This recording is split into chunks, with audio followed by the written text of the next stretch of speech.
one of my most favorite shows, Sisters of Leisure with Tracey and Michele. Take it away, sisters. Hello, everybody. Thank you for tuning in with Sisters of Leisure. We are so honored and happy to see you today. And I hope you all had an amazing day. I am Tracey, one half of Sisters of Leisure, where we are living every day and seeking and understanding real events. And I am Michele, the little sister. And you know what? So let me just say, I am so excited about today's person, Robin Thorne, who's coming on our show. Because first off, I met Robin at a retreat. It was a retreat where it was just a beautiful moment for us to, just go within and just love on ourselves. And I was around a group of women that were absolutely beautiful. And Robin was part of that group. And I tell you what, when I got home to find out that she was CEO of her company, CTI, and it is like a construction company. And I was just super excited. And she's a founder of a nonprofit Demo Chick. So Robin, thank you for coming to talk to Tracey and I today. Tell us a little bit about your company. All right, I will be compliant during this interview, but I'm just going to divert for just a moment. Just to say that one of the things that I really appreciated about that retreat is it wasn't about who we were and our accomplishments. We never had a chance to share that, which I thought was great because I'm so used to, sharing it. So I thought, wow, this is so cool. I mean, people talked amongst themselves, but it wasn't about that. So that's funny. You should say, oh, I got home and found out. So I got home and I was just like, oh my goodness. Like, this is some real beautiful stuff. And I just enjoyed talking to you. And then, that was just, it was a beautiful thing. So it was beautiful. Beautiful. Well, I'm glad you didn't know then, because sometimes when people find out, they start asking me questions because they think I know everything, so I have a chemical engineering degree. And so graduated a long time ago. Like a month ago, my brother-in-law called me. He said, I have a chemistry question. And I'm like, I probably don't have an answer. Last time I looked at a chemistry book, so it's kind of funny. And even like when I meet men and they find out I'm an engineer, then they say something that they think sounds smart, but it really doesn't. Yeah. They try to sound smart. And it's like, oh my goodness. So I don't even say it. You don't tell anyone. People say, well, what do you do? I say, I'm a consultant. Yes, I think that's what you told me, Robin. Probably, yeah, because it's just a lot to share. And I will share with your audience because that's why I'm here, right? Okay, so Robin is so tell us, what is environmental regulation compliance? What is that?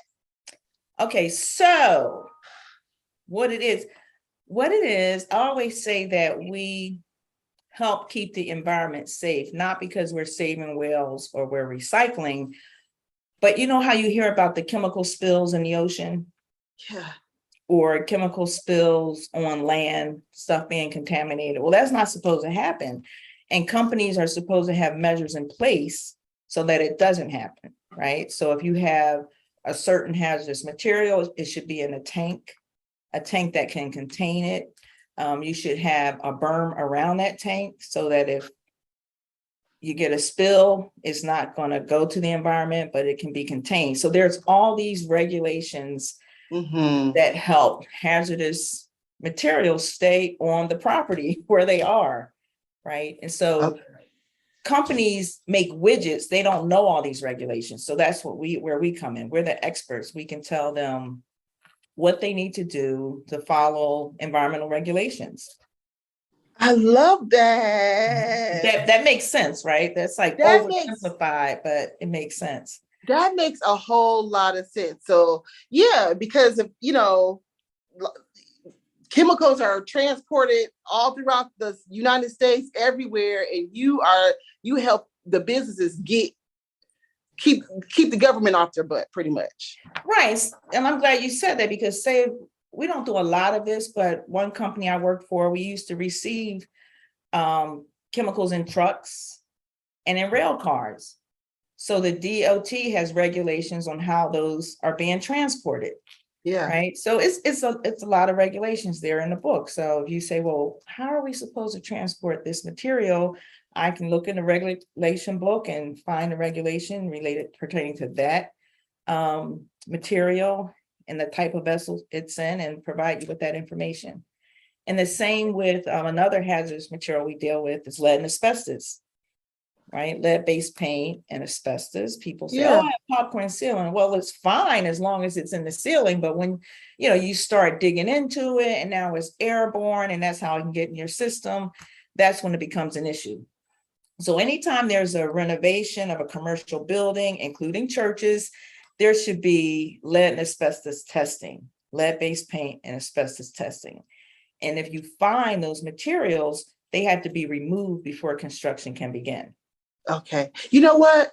When I watch HGTV, they have that, when y'all come in, they like, oh, we gotta shut it down for 3 weeks because we gotta get this thing taken care of because they gotta stay safe. Okay, see?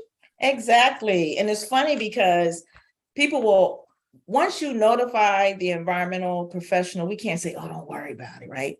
Once you notify us, we're not doctors. You know how doctors take that oath. We don't take an oath, but just being a professional and being aware, once I'm aware of it, like, don't invite me in because now I got to write a report. Yeah. I'm not an inspector, I'm on your side. But once I'm aware of it, now I have a responsibility to make you aware of it in writing. And now you have to protect your employees. So you can't say, oh, come and check it out and tell me what I have, but don't give me a report. I'm not going to call the authorities on you, but if you don't want to know, don't invite me to come out. Yeah. Basically. Yeah, that makes sense to come out because you want to be safe and you want the people around you to be safe. Yeah, that makes a lot of sense. It's like, okay, I have, like you said, you don't have an oath, but if you tell me, I gotta make sure everything's right because now I'm attached to it. Right. So Robin, what made you go into that? Yeah. Well, you see this equipment behind me? Yeah. I like to play on those things. No, I'm just kidding. So I have I'm a chemical engineer. I went to school, went to Drexel University in Philadelphia, but I always like to share that I started at the community college because sometimes people are like, oh, I don't want to go to community college. Well, that's where I went because when I went to school, I was an older student. I had been out of school for many years. So I had to start at the community college because I was a little nervous. I was like, oh, it's been like 8 years. And I knew I wanted to be an engineer, and it was very intimidating to look at all the math and the physics and the chemistry. So I was like, I need to start slow. And so I went to Community College of Philadelphia on a part-time basis, and then transferred to Drexel University and was full-time. And it was very, very difficult because I'm competing. When you're in college, you're competing, right? Because they have that grading curve. So here I am competing with students whose maybe parents were engineers or went to engineering high schools.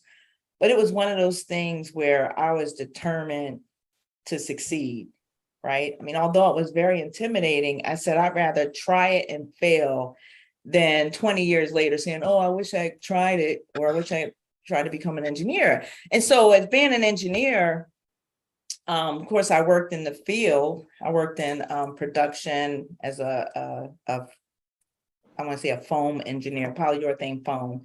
So a production manager. And that was in Philly because I'm from Philly originally.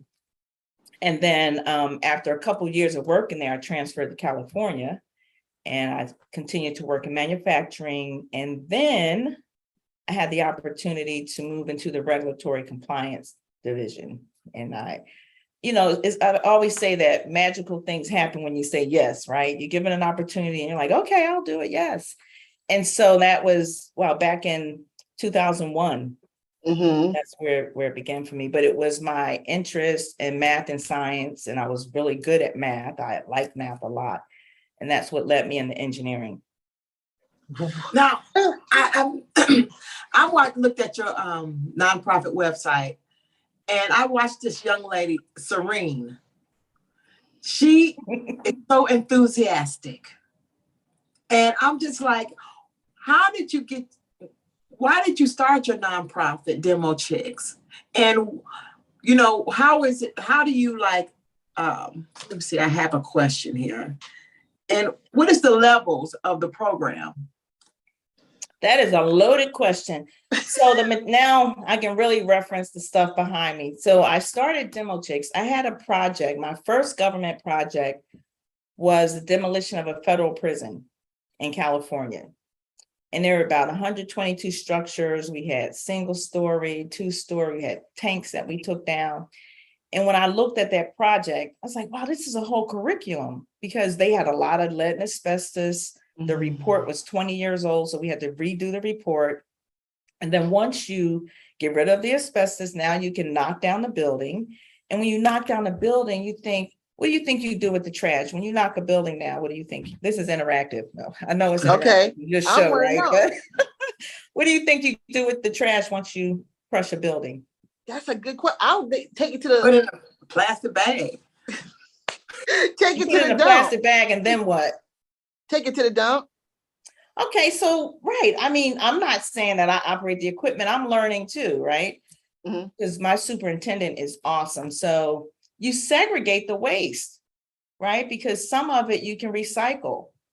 You know how people will be stealing pipes and stuff so that they can, I know that's negative, but yeah, so you have some of that. So you're going to segregate that so you can recycle it.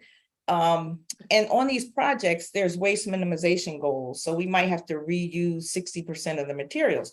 So we had concrete, like we had some bunkers, basements that we had to fill. So we were able to use the concrete, crush it on site and use it to fill the bunkers. You can recycle asphalt. So you have to segregate the waste as you pull down the building. You can't just crush the building. You might, you have to remove it and separate it. So it takes skill. I wish I had a video I would show you. And so I'm watching this, and then you can take it to the dumpster. I mean, not a dumpster, but you take it to a facility, but you have to schedule that, right? Because if everybody's taking their waste there, you got these trucks piled up, and what's the capacity of the facility? So there's a lot that goes into this. And then the hazardous materials, you take it somewhere else. And I said, man, this is pretty incredible. This is a curriculum. Like, more people need to know about this. And I would talk about it because I was so excited about the project. And I talk about it, and the whole table, they'd be listening. And I'm like, okay, make me a little nervous. I'm like, that's a lot of energy coming my way, And I was like, wow, people really want to hear about this. I should do a podcast. No, I didn't say that. But so if my friend Melissa's listening, if I don't tell this part, she's going to talk about me. So I was meeting with Melissa, who I went to Drexel with. We were in Jersey at this Italian restaurant. We were talking about, she was like, do y'all have a bleeper? I'll bleep myself. No. She was like, you're a bad bleep. You knock bleep down. Yes. Right. So that's what she said. And then she didn't say bleeps though. And we were talking about, what do we do with this? We can design a clothing line for women and demolition and all this stuff, and looked into that. But the clothing line is a whole nother industry, right? Yeah. And somehow from that conversation, and time went by, and Demo Chicks was born. My nephew created the image. Really? And my nephew, Serene's brother, Serene, you saw in the video, or the website, her brother created the logo. And then I said, well, I'm a chemical engineer, so I'm in that STEM field. And I thought demolition would be too limited to just focus on demolition. So we said, we'll focus on non-traditional careers. And then I was like, okay. So we say we introduce girls to non-traditional careers and empower the women in them. Yes. So I introduce the girls, and the women who are already in them, we want to have networking events. So it was born in 2019. Well, officially launched, but the project happened in 18. The end of that year, my sister started doing workshops in Philly. And it's since evolved. So right before the pandemic, I was going to start doing workshops in California, and then the pandemic hit. And so my sister went online because she taught online like 10 years ago. So she developed a curriculum and we started doing hands-on workshops online. And the idea was to separate, you because you can put them in different rooms, but we found that we mainly had the younger students. And so we came up with experiments where the parents either had the supplies in their home or they could buy it. Like you can go get toothpicks and marshmallows for architecture and build a structure, or the fizzy lemon soda. You can get baking soda and lemon juice and water. So we looked at experiments that they could actually do. And I was so impressed when my sister and Serene, because they would do the workshops together, did the first. I was like, these are actually involved and interacting. And so our online program is our K-8 program.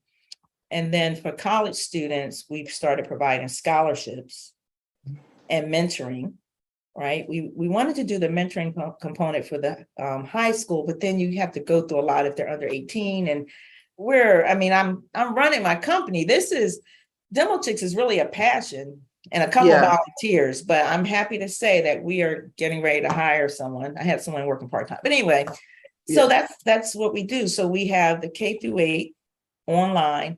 And this year we did a couple in-person workshops this year. We were at a Juneteenth event doing experiments in Long Beach.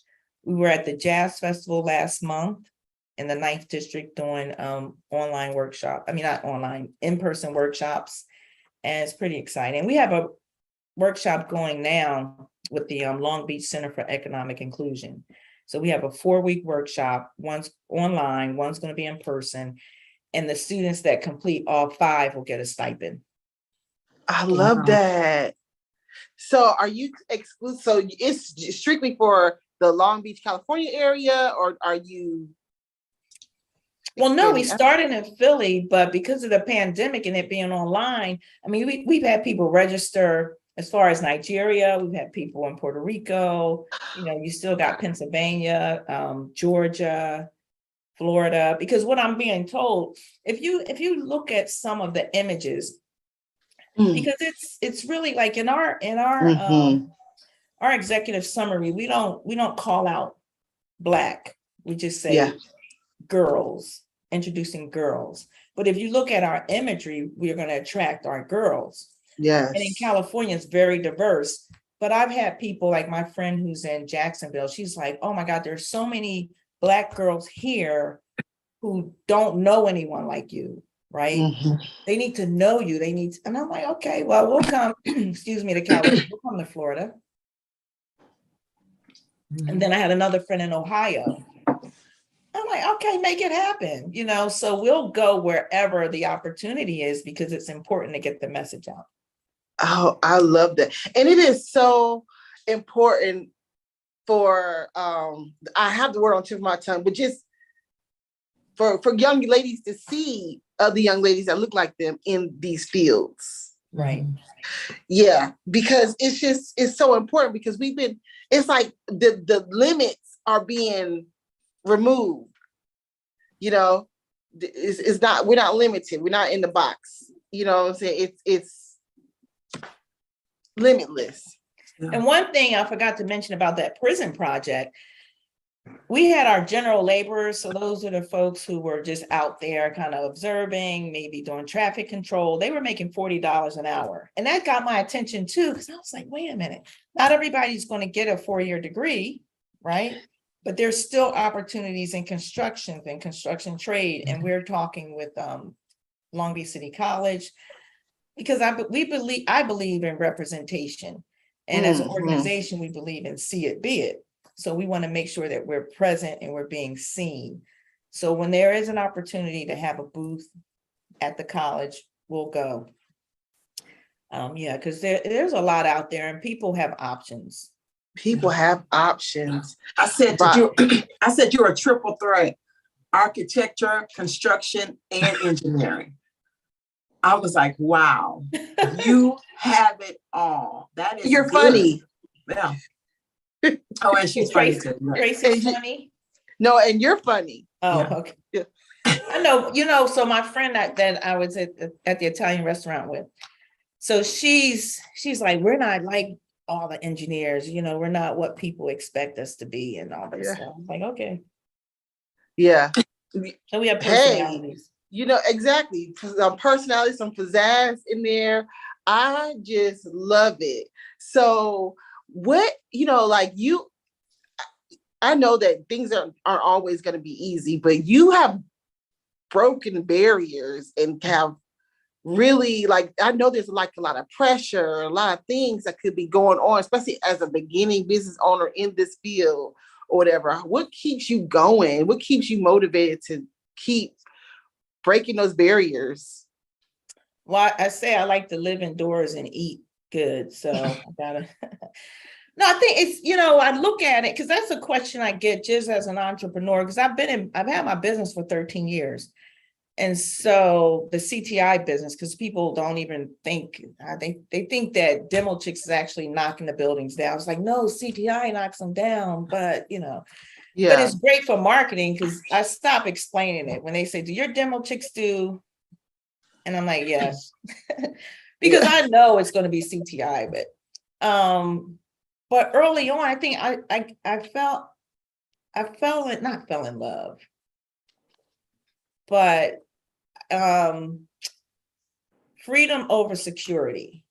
So as I grew my business, and as an entrepreneur, unless you start your business with a contract, because that happens, and it happened for me, I knew my service, my trade. I didn't know a whole lot about business. I thought I did because it's an exchange, right? You do something, get money, but there's a whole lot more to it. And so there were times when I didn't have a client or I didn't know how bills were going to be paid. But looking back, it was faith, right? I mean, it's not like, oh, I prayed every day, but what would have kept me going? Because I believed that I was going to be successful, and faith is a part of that. And and there have been some real difficult days, but looking back, I don't ever remember saying, oh my gosh, I'm so sad. I just remember saying I should get a job or or applying for a job thinking I could get some business out of it, or I was so close to getting a job. And even in the interview, I didn't even interview well because I was interviewing like an entrepreneur, because I just really, I was like, this is going to work. But no, there was a time. So my father passed in 2016 and I was able to be there with him. So I was home. I got an award at my university in May, and I was there with my dad. So I came back to California. And then he was sick. So that weekend he was sick and we didn't know it, but they diagnosed him with lung cancer. And I've heard stories about lung cancer. So I was like, man, so I said, I'm going home for Father's Day. So I went home in June and my dad passed in August, and I was able to be there the whole time with him. And I was like, my business wasn't doing well. And I was like, all right, God, that's why you've had me in business for myself, because we knew this was coming. I was able to be there with my dad. I was like, I'm going back to California and find me a job. The freedom to be able to be there with him. And that's when things turned around. Like in 2017, because prior to that, I mean, I was okay. Like the project would come in just in time, check would come, it was okay. I think I only had to ask my mom for help with my rent twice. But, things were okay. But after 17, I've had a W-2 ever since then. Wow. I love it. People say, well, your dad's up there looking down on you. But it was interesting. I was ready. I was like, okay, I was able to spend time with my dad. I'm good. That was nice, fine, wonderful. So, and he was my number one supporter. He lived in Delaware, and he actually had my car magnet on his car. My company magnet, rather. I'm sorry. Yeah. And I remember when he had business cards. He said he was a trade merchant because he was in the service. I'm like, what is that? And then he had the magnet. And I remember he said, do you want me to put your number or my number? I was like, my number, because if they call you, but he put his number. But yeah, he was really my number one fan. Oh, that's awesome. I love how you said you had that freedom. Yeah. But at the same time, you had to have that faith, because You don't, God is going to work it out. It's just not in our timing. Right. But it's always perfect timing though. It is. It really is. It always, because even right now, I needed to hear you say that things were a little stressful. You know what I'm saying? It got tight, but you just knew, you had that faith that everything was going to work out just fine. Yeah. I needed to hear that. Yeah. So it always does, right? When we're doing the right thing, I mean, you use wisdom. If it, if it was like, okay, this just is not the path you're supposed to be on, go find a job, Yeah. But it wasn't that way. I mean, doors were opening. I remember, okay, so, here we go. Y'all got me telling it all. So my job, because I was working, I didn't just say, I'm going to be an entrepreneur and be full time. But when my job found out that I had a business, they fired me. Yeah, it's March 25th. We got 5 minutes. March 25th, 2011. And the reason why I remember that date, because I was like, oh my God, my insurance ends the end of the month. Yeah. Yeah, so shucks. Yeah, so it was like, and I was like, oh, freedom, yay! Now I can really do my business. So, and if that hadn't happened, I don't know if I would have continued with the business, because I was getting to a place where I had to make a decision. And who's going to walk away from a job when you don't have all that money coming in? So it was like, this is a sign, and I, never looked back. Yeah. So how can people get in touch with you if they're wanting consultation services? If they want to, someone to do some environmental consulting for them? Correct. Yeah, well, they can always visit the website. It's CTI Enviro. You don't have to say www anymore, huh? CTI Enviro. I don't know. We put it in the chat or somewhere. So CTI ENVIRO. And for Demo Chicks, DEMOCHICKS.org. We're going to make sure those are going to go on our our social media pages, and when we post it on YouTube and everything, so that stuff will be there. Like, this was I couldn't wait, because I knew you were gonna drop some gems, and I was gonna pick them right on up. And that young ladies, young men, anyone needs to know that, listen, whatever it is that you want, that sets deep in your heart to do, you can do it. It's for you. It is for you. Do it. Don't doubt it. Just understand that you can do it. You can do it. So at any age. It doesn't matter your age. Don't say, well, I got to be this age to do this, or I got to be that age to do that. Whatever it is that you desire, you want to do, you're passionate about it, just go for it. Yeah. Yes, because Miss Robin here just really just summed it up perfectly. Yes. Had a enjoy, and then you enjoy what you do, so you don't feel like you at work every day. They say that, but I mean, I enjoy it, but you have challenges. You have people get on your nerves. You have customers get on your nerves. You have disappointments. It's just, sometimes it's just all about managing stuff that's like, oh my God, what am I doing? Let me play the lottery. So every day, I mean, I heard that. I mean, even Demo Chicks, that's my passion and I love it. But when you run an organization and things are in order, you got to keep things in order. It's work. Yeah. But the reward is great, right? So I'm still looking for that. Yeah, I don't know it. It's somewhere out there. I'm sure it's people. That's not my experience. And you know what? And another thing, and I know we're going to be having to leave in just a few minutes, but you still are educating yourself. You're still in school. You're still learning. You're still doing things to expand. Some people would think they're finished once they hit a certain part of their business. Yeah, this is my 4th day. This is a 10-day class, 4 days in September, 3 days in October, 3 days in November. So I've been here from 9 to 4, Thursday through Sunday. And I was like, oh my gosh. But it's been good information.